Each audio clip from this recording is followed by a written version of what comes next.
warahmatullahi wabarakatuh. I'm Askia Muntadia from Yayan Matulangkar, and I want to explain to you about the use of prose and poetry in the AFL classroom. The first is prose. According to Coleridge, prose is sorted into base order. There is a need for pre-planned lesson plan for teaching prose. Aims of teaching prose. The first is to enable students to understand the passage and grasp its meaning. The next is to enable the pupils to read English passage loudly with correct pronunciation, stress intonation, and articulation of voice.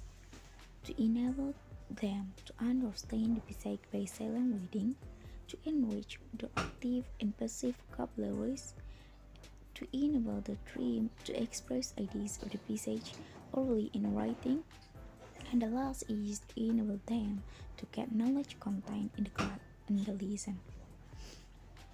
The next is specific aims of teaching English prose. Specific aims vary according to the subject matter of the prose lesson.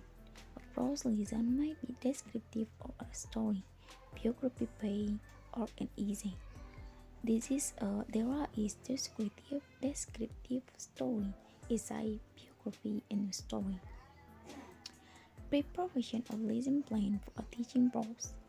English is a foreign language and Indian students find it difficult, so teachers should try to motivate students to study the lesson.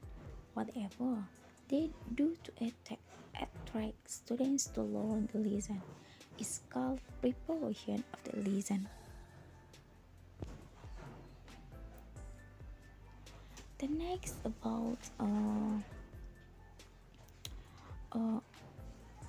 material aids. The material aids.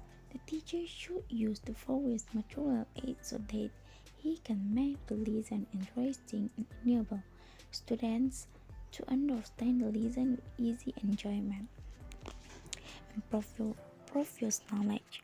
The teacher should know how much knowledge the student already possess reading the lesson so that the teacher can give new knowledge by linking it to their past knowledge. Introduction. The introduction has two purposes. First, to bring the base knowledge to consciousness, and the last is to attract student attention to the new subject. A statement of aims. Psychologically, the learner should have a clear-cut objective before him so that he can strive to achieve that. Therefore, the teacher should state the aims. And the next is poetry. Poetry is so versatile, which makes it a great form to use in the ELL classroom.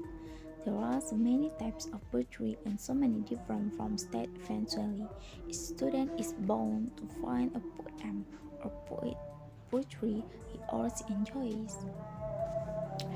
Poetry offers wonderful opportunities for reading, writing, speaking, and listening practice for 8 hours.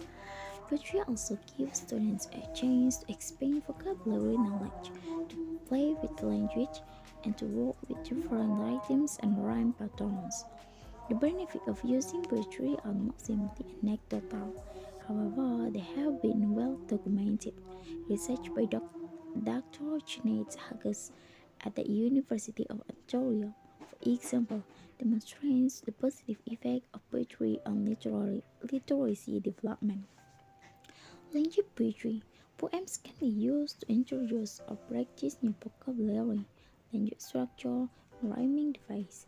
And shorter poems often giving ELAs a chance to explore an idea while working with a more manageable amount of the text than a short story or essay.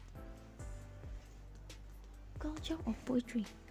In addition, many else come from cultural backgrounds rich with poetry and folk tales, from the epic poems of ancient civilization to more modern political poems written during the 20th century. Poetry opens an interesting historical and cultural windows, and students may already be great knowledge. The next is methods of teaching poetry.